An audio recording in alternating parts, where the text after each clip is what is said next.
Hello friends, ನಮಸ್ಕಾರ. ನಾಡು ನುಡಿ ಲೈವ್ಗೆ ಸ್ವಾಗತ. ಸ್ನೇಹಿತರೆ, ಬಾಡಿಗೆಗೆ ಮನೆ ನೀಡುವವರಿಗೆ ಸುಪ್ರೀಂ ಕೋರ್ಟ್ ಇದೀಗ ಬಿಗ್ ಅಪ್ಡೇಟ್ ಒಂದನ್ನು ಹೊರಡಿಸಿದೆ. ಹಾಗಿದ್ರೆ ಏನು ಹೊಸ ಆದೇಶ ಅಂತ ತಿಳಿಯಲು ವಿಡಿಯೋವನ್ನು ಕಂಪ್ಲೀಟ್ ಆಗಿ ನೋಡಿ. ಮನೆ ಅಥವಾ ಫ್ಲಾಟ್ ಅನ್ನ ಖರೀದಿಸಿ ಅದನ್ನ ಬಾಡಿಗೆಗೆ ನೀಡುವಂತಹ ಮಧ್ಯಮ ವರ್ಗದ ಜನರಿಗೆ ಸುಪ್ರೀಂ ಕೋರ್ಟ್ ಒಂದು ಮಹತ್ವದ ತೀರ್ಪನ್ನು ನೀಡಿದೆ. ಒಬ್ಬ ವ್ಯಕ್ತಿ ಮನೆಯನ್ನ ಖರೀದಿಸಿ ಅದನ್ನ ಬಾಡಿಗೆಗೆ ನೀಡಿದ ತಕ್ಷಣ ಅದು ವಾಣಿಜ್ಯ ಉದ್ದೇಶದ ಚಟುವಟಿಕೆ ಆಗೋದಿಲ್ಲ ಅಂತ ಹೇಳಿ ನ್ಯಾಯಾಲಯ ಸ್ಪಷ್ಟಪಡಿಸಿದೆ. ಮನೆಯನ್ನ ಖರೀದಿ ಮಾಡಿದವರು ಅದನ್ನ ಸ್ವಂತಕ್ಕೆ ಬಳಸದೆ ಬಾಡಿಗೆಗೆ ನೀಡಿದ್ರೂ ಕೂಡ ಅವರು ಗ್ರಾಹಕ ಸಂರಕ್ಷಣೆಯ ಕಾಯ್ದೆಯ ಅಡಿಯಲ್ಲಿ ಗ್ರಾಹಕರಾಗಿ ಉಳಿತಾರೆ.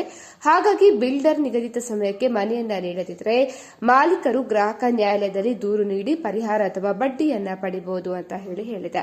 ನೀವು ಬಾಡಿಗೆ ಪಡಿತೀರಿ ಎಂಬ ಕಾರಣಕ್ಕೆ ನಿಮ್ಮ ಕಾನೂನುಬದ್ಧ ಹಕ್ಕುಗಳನ್ನು ಯಾರೂ ಕಿತ್ತುಕೊಳ್ಳಲು ಸಾಧ್ಯ ಆಗೋದಿಲ್ಲ. ಹಾಗಾಗಿ ಜೀವನೋಪಾಯಕ್ಕಾಗಿ ಅಥವಾ ಆದಾಯದ ಮೂಲಕ್ಕಾಗಿ ಮನೆ ಬಾಡಿಗೆಗೆ ನೀಡುವುದು ಹೂಡಿಕೆಯ ಭಾಗವೇ ಹೊರತು ಅದನ್ನು ವಾಣಿಜ್ಯ ವ್ಯವಹಾರ ಅಂತ ಹೇಳಿ ಕರೆಯಲು ಸಾಧ್ಯ ಇಲ್ಲ ಅಂತ ಹೇಳಿ ಇದೀಗ ಸುಪ್ರೀಂ ಕೋರ್ಟ್ ಆದೇಶವನ್ನು ಹೊರಡಿಸಿದೆ.